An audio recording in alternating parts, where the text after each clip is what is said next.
Hi, I'm Katherine Ashmore and welcome to the Mindset Exchange. Today I'm going to be talking about a topic that can impact us all at some point. Self-doubt and silencing that sneaky little inner critic that peeps up now and then. Ever find yourself second-guessing your abilities, wondering if you're really good enough? Now here's a fact that might resonate with many of you. Studies show that over 80% of people experience imposter thoughts or self-doubt at some point in their lives, regardless of their profession or level of success. And over 60% of entrepreneurs. That's right, even those people who seem to have it all together on the surface are fighting similar battles beneath it all. Whether you're an entrepreneur, a professional, or even a parent, that nagging feeling of I'm not good enough or I don't have what it takes is something nearly everyone struggles with. Think about it. How many times have you found yourself hesitating to pursue a goal, ask for a promotion, or even try something new because you didn't believe you were ready or capable? If you've ever had these doubts, you're definitely not alone, and this episode is for you. But remember, even the most successful business leaders have faced self-doubt. It's part of the journey. You could be a CEO or the neighbour who just wants to bake the best cake in the street, yet self-doubt finds a way to creep in. The key is to recognise it and not to let it derail your ambitions.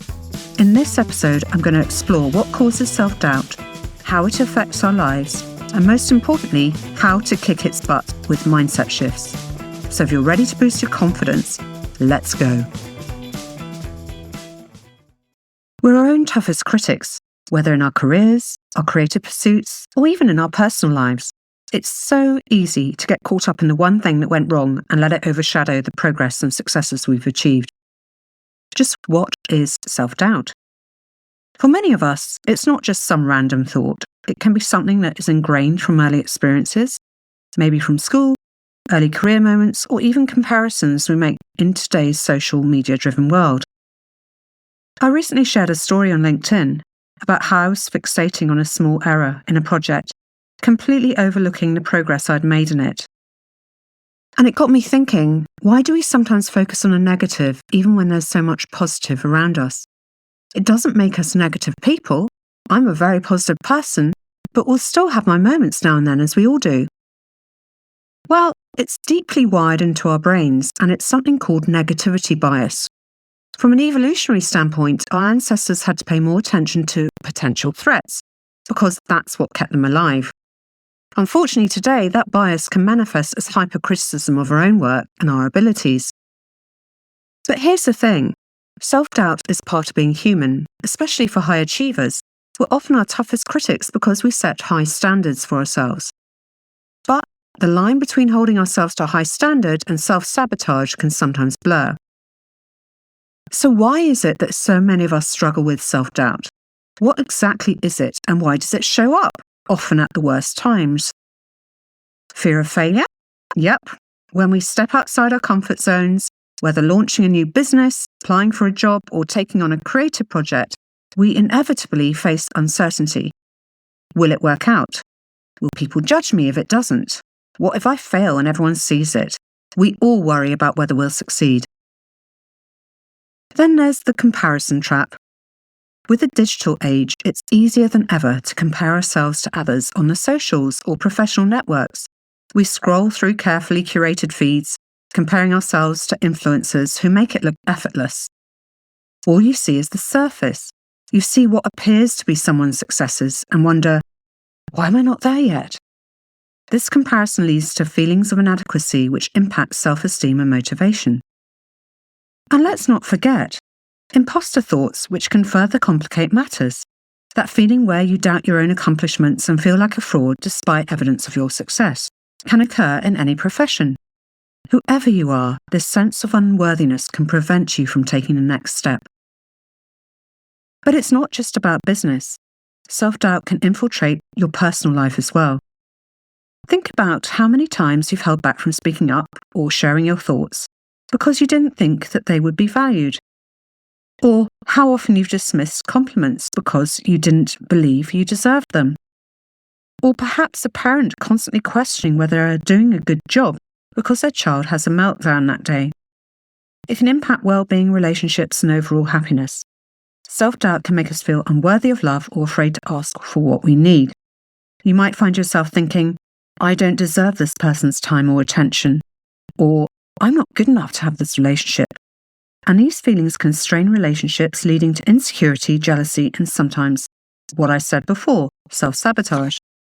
Touching lightly on this, left unchecked, self-doubt can spiral into anxiety or depression. It can rob us of our energy, making us second-guess every decision and create a cycle of negative thinking. This can be emotionally draining and make even small tasks feel overwhelming. We second-guess our decisions and potentially hold back from grabbing opportunities. The struggle is real and it affects anyone. Okay, enough of that. Now on to the good stuff. Self-doubt doesn't have to hold you back. Recognizing its impact is the first step. Now we understand why self-doubt exists, let's talk about recognizing that inner critic. A lot of us have that little voice that pops up when things don't go exactly as planned. It might say something like, who are you to think you can do this, or you're not good enough? But what if I told you that this inner critic isn't something to fear or ignore? Instead, it's something we can reframe. Here's a simple exercise. Think about a recent situation where your inner critic was really loud. It could be a mistake at work, a project that didn't turn out as you expected, or even just feeling like an imposter in a room full of experts. Now, try to recall the words you used to describe that experience to yourself. Were they overly harsh? Were you telling yourself something you'd never say to a friend or colleague? Our inner chat can be a powerful driver of how we feel about our abilities. But once we identify that voice, we can begin to challenge it. I like to ask myself, what would I say to someone else in this situation? If I wouldn't say those critical things to a friend, why on earth am I saying them to myself? So when I experienced this negative speak piping up recently, what did I do? What I did was catch myself and ask that same question. What would I tell a client in this situation? We often extend compassion to others, but forget to give it to ourselves, and we are all human. So how do we reframe that critical voice? How do we turn it into something that pushes us forward instead of pulling us back? Whenever you catch that critical voice, stop and ask yourself these questions. What am I proud of in this moment? What have I learned from this experience? And where's the evidence for this? These questions shift your focus from what's gone wrong to what's going right, and more importantly, they allow you to see how mistakes can actually fuel growth. The third question reminds you to reflect and think, is my critical thought actually valid? Where's the proof? One of the most powerful mindset shifts we can make is to treat failure or mistakes as opportunities for learning. When we take a step back, we can begin to see our inner critic as a sort of untrained student. It has good intentions to make us better, but it's going about it in the wrong way and we need to retrain it. Putting this into the live example I mentioned earlier when I made a small mistake in my project and immediately that voice jumped in saying, you've ruined it, you're not good enough. Instead of getting trapped in that, I also asked myself, what am I proud of in this project?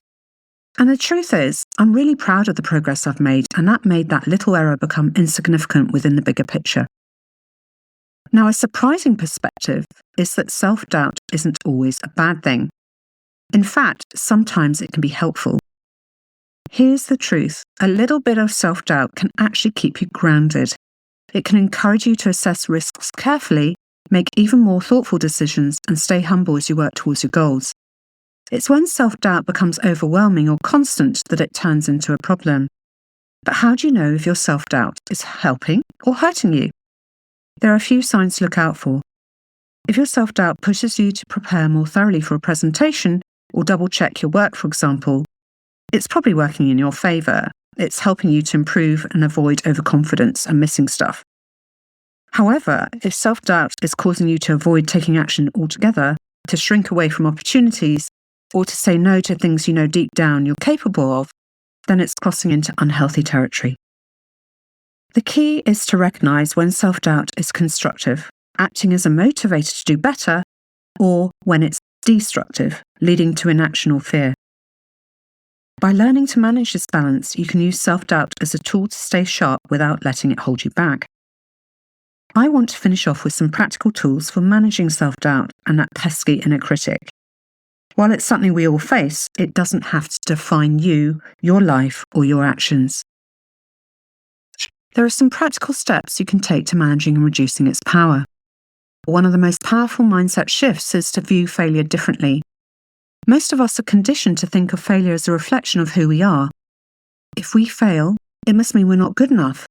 But failure is a part of learning and growing, whether you're in business or trying something new in your personal life. If you view failure as feedback rather than a personal flaw, it becomes a stepping stone, not an obstacle.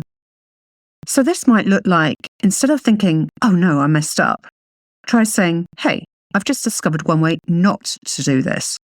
It's like trying a new recipe. You might burn a few dishes, but eventually you'll create a culinary masterpiece. When you do something amazing, write it down. Jot down 3 things you're proud of from your recent work, and when self-doubt creeps in, pull out that list and remind yourself of your amazingness. This is an exercise that works for anyone. Whether it's keeping a journal or simply reflecting at the end of the day, write down your accomplishments, no matter how small they seem. Did you handle a difficult conversation well? Did you complete a task you were avoiding? Did you show up for yourself or for someone else? By documenting these moments, you create tangible evidence of your abilities and progress, and this helps to counteract that negative voice of self-doubt. No one succeeds alone. Build a cheerleading squad. Whether it's friends, family, a mentor, or an online community, having people who lift you up can make all the difference. Share your struggles and let them remind you that you're not alone. Because who doesn't love a good, you got this text from someone you like and trust? Whether it's in business, personal development, or relationships, having a network of people who believe in you can make all the difference. Talking through your doubts with someone else often brings clarity and helps you realize you're not alone in your struggles and how to act next. We're often our own worst critics. When that inner critic gets loud, imagine what you'd tell a friend going through the same thing. Spoiler, you wouldn't tell them they're a failure. You'd remind them of their strengths. So give yourself a break and be your own biggest fan. The next time you find yourself spiraling into self-doubt, treat yourself with the same kindness and understanding you'd offer someone else. Remind yourself that you don't have to be perfect to be valuable. Practicing self-compassion doesn't mean ignoring areas for improvement. It means not being so self-judgmental and being kind to yourself. Nobody is perfect. Perfectionism is a common trap that fuels self-doubt. We delay action, waiting for the perfect moment to take action, or avoid starting something new because we're afraid it won't turn out perfectly. Whether you're launching a business, applying for a job, or taking on a personal goal, focus on making progress, not being perfect. Even the most successful people make mistakes. Every small step you take is worth celebrating. You can always make adjustments along the way. So why not celebrate every small step you take? It's like throwing a mini party every time you accomplish something, even if that something is just making a phone call or writing that email or just getting out of bed on a Monday to face a tough day or week.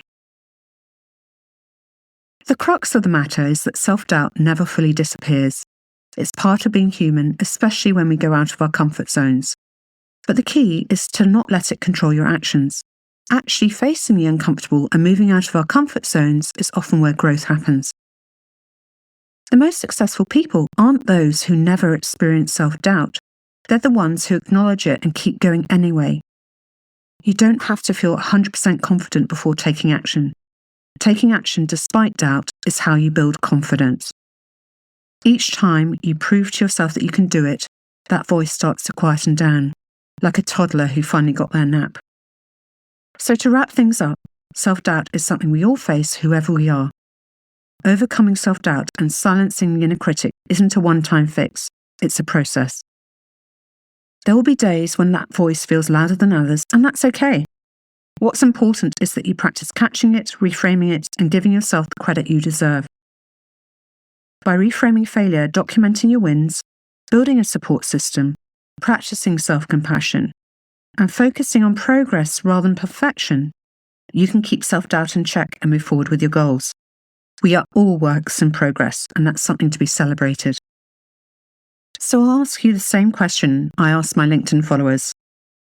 What's one thing you can celebrate today? Thank you for tuning in to today's episode of the Mindset Exchange.